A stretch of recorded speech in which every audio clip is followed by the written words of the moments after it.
Welcome back. Today we're diving headfirst into the political drama surrounding Marjorie Taylor Greene's early exit from Congress and her bombshell allegations against President Trump. It's a whirlwind of accusations, resignations, and the ever-present question: what's really going on in Washington?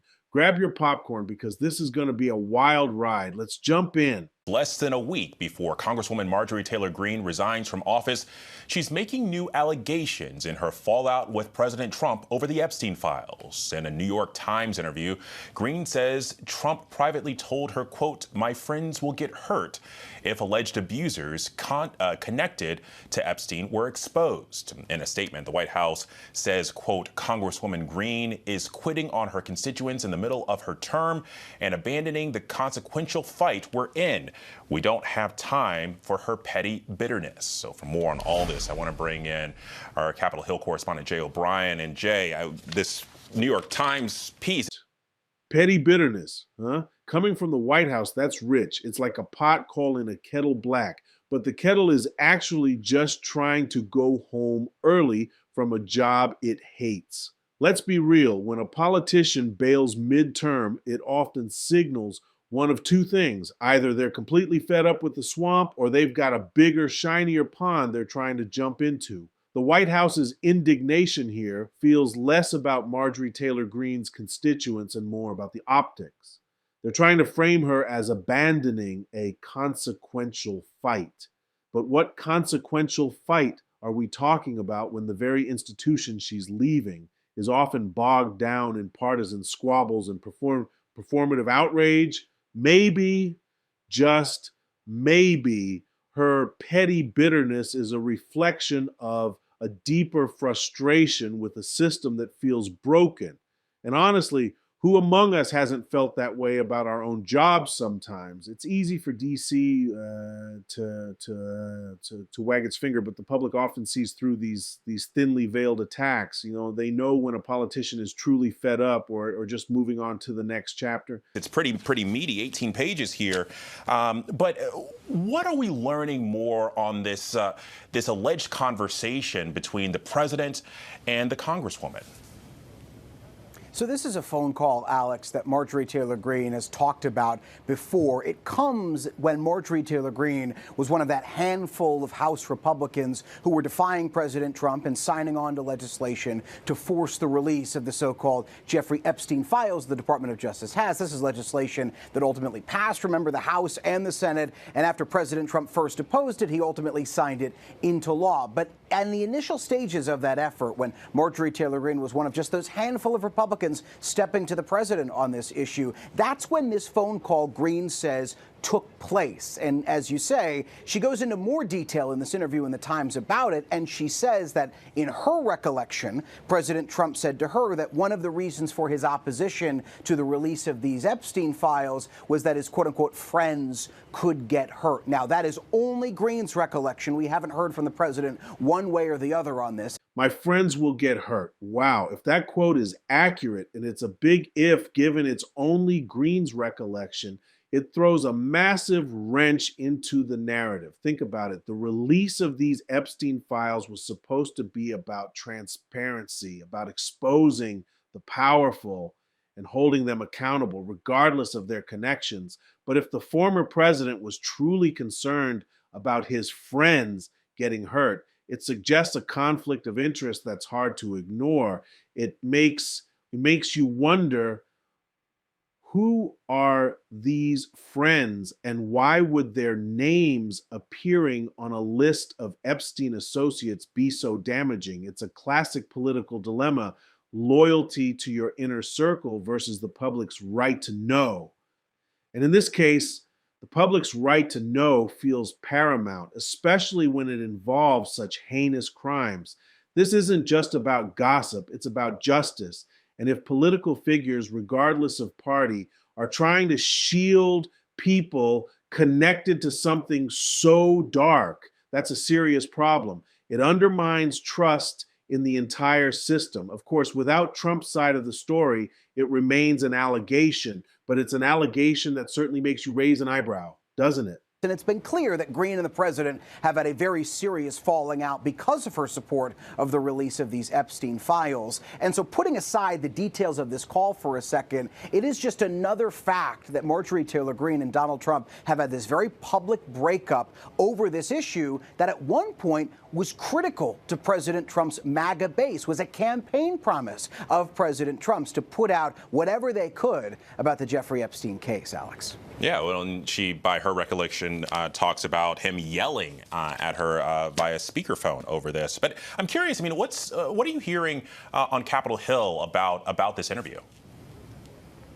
It's not necessarily the Epstein stuff that is really taking center stage with Republicans I talked to, not necessarily about this piece, but about the broader Trump-Greene breakup. Really what the Republicans I've talked to take issue with is Marjorie Taylor Greene's concerns that President Trump has abandoned what she says is his MAGA base. That's been something she's been saying for the last few weeks now. Marjorie Taylor Greene claiming Trump abandoned his MAGA base. That's a spicy take, even for her. It's like accusing the captain of your favorite sports team of suddenly forgetting how to play the game. But is there any truth to it? The MAGA movement was built on a very specific set of promises: draining the swamp, putting America first, fighting globalism. When a leader shifts focus or appears to, it naturally creates friction with those who bought into the original vision, hook, line, and sinker. It's not just about policy, it's about perceived betrayal of principles. The Republicans on Capitol Hill might take issue with her characterization, but you can bet there are plenty of voters out there feeling a similar kind of disillusionment. Political bases aren't static. They demand constant engagement and a sense that their core values are being upheld. If that connection is lost, even for a moment, it can lead to significant cracks. Greene's statement, whether you agree with it or not, highlights a real tension within the conservative movement right now. What does MAGA truly mean in this new political landscape, and who is its true standard bearer? It's been her view that President Trump abandoned the promises he made when he ran for re-election in 2024, has left, she says, that base of voters behind that talked about affordability, that talked about transparency when it comes to the Epstein files, and a number of other promises that President Trump made. And it's her view that President Trump has distanced himself from those voters in the pursuit of other things. Now, the Republicans I talked to on Capitol Hill largely take issue with Greene's characterization there, but they are concerned that Marjorie Taylor Greene could potentially give air cover to some other disaffected Republicans. And you might see, and it's Greene's hope that you do see, she has said this publicly, this kind of groundswell of other Republicans coming out and publicly criticizing the president, publicly taking issue with the way that he has so far conducted his second term. Well, and listen, Greene certainly has a platform, at least for the next several days. But as we mentioned, she's not seeking re-election. She only has a few days left in Congress. So do we have any ideas to what's next for her?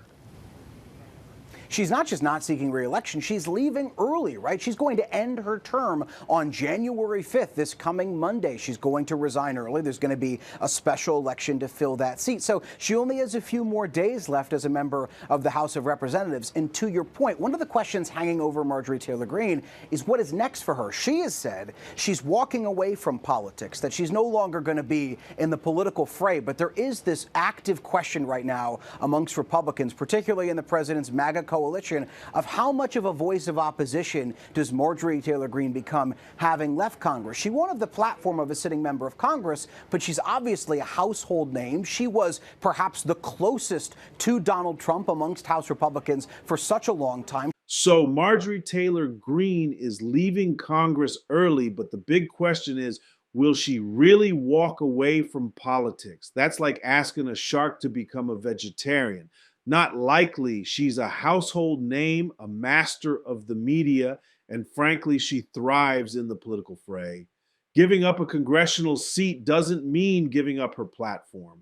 In fact, sometimes stepping outside the official structure of Congress can grant a politician even more freedom to speak their mind, unburdened by committee meetings or or legislative decorum. She was synonymous with the MAGA movement on Capitol Hill, and that kind of brand recognition doesn't just evaporate. She's built a loyal following, and they're not going anywhere. The idea that she'll become an even more critical voice against Trump after leaving Congress is fascinating. It could signal a significant shift in the conservative landscape, creating an independent power center. Whether she becomes a kingmaker or a political provocateur, one thing is clear. Marjorie Taylor Greene isn't going to fade quietly into the background. She's just changing arenas. She was synonymous with the MAGA movement on Capitol Hill, so she still has a voice. And the question is, does she deploy that voice even more critically against President Trump after she has left Congress? That is a concern of some Republican leaders I've talked to. Yeah, it'll certainly be something to watch. Jay O'Brien, thank you as always. And that's a wrap on this fiery political breakdown. Marjorie Taylor Greene's departure and her accusations against Trump certainly shake things up, leaving us with more questions than answers about the future of the MAGA movement and conservative politics. What do you think? Is she right about Trump abandoning his base? Will she become an even more powerful voice outside of Congress? Let us know in the comments below. Don't forget to like this video, subscribe for more no-nonsense analysis, and hit that notification bell so you don't miss our next deep dive. See you next time.